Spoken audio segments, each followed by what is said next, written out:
This is a story about a world obsessed with stuff. It's a story about a system in crisis. We're trashing the planet, we're trashing each other, and we're not even having fun. The good thing is that when we start to understand the system, we start to see lots of places to step in and turn these problems into solutions.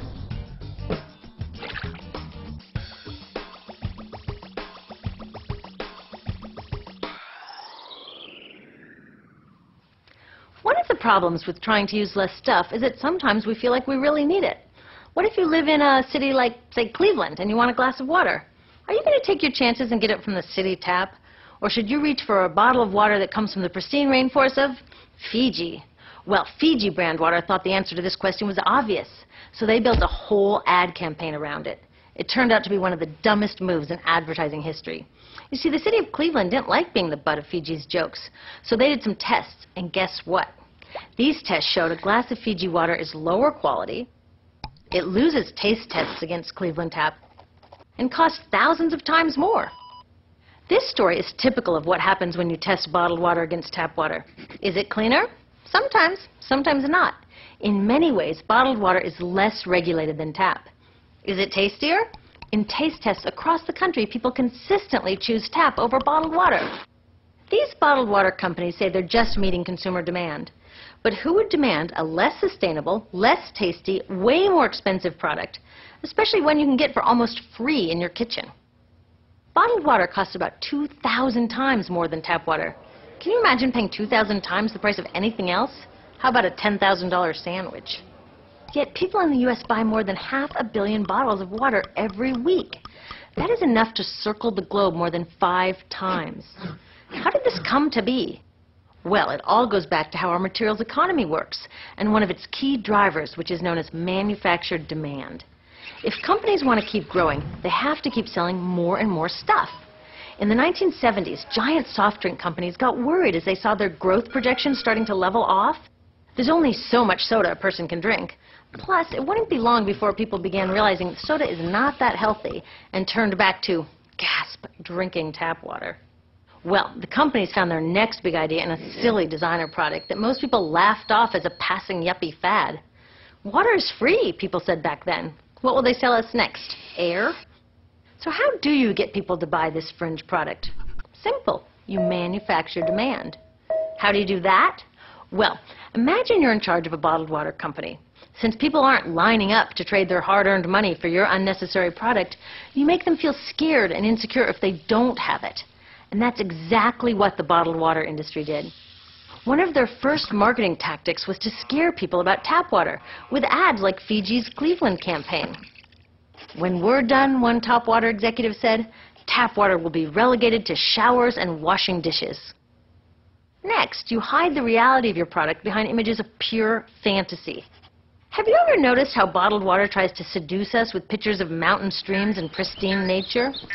But guess where 1/3 of all bottled water in the U.S. actually comes from? The tap. Pepsi's Aquafina and Coke's Dasani are 2 of the many brands that are really filtered tap water. But the pristine nature lie goes much deeper.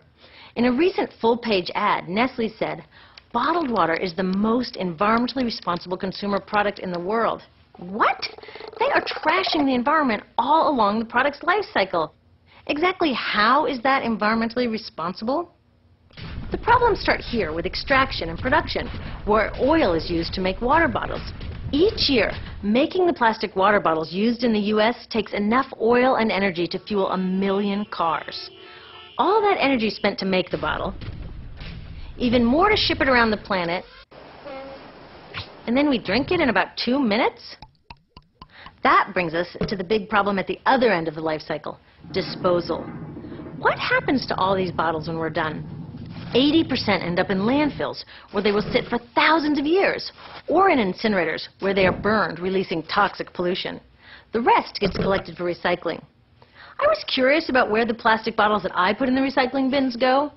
I found out that shiploads were being sent to India, so I went there.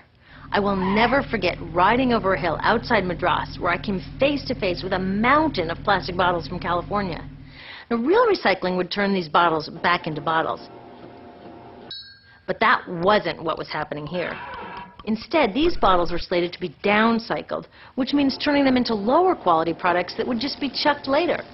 The parts that couldn't be downcycled were thrown away there, shipped all the way to India just to be dumped in someone else's backyard.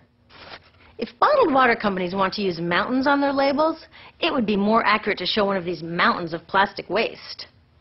Scaring us, seducing us, and misleading us. These strategies are all core parts of manufacturing demand.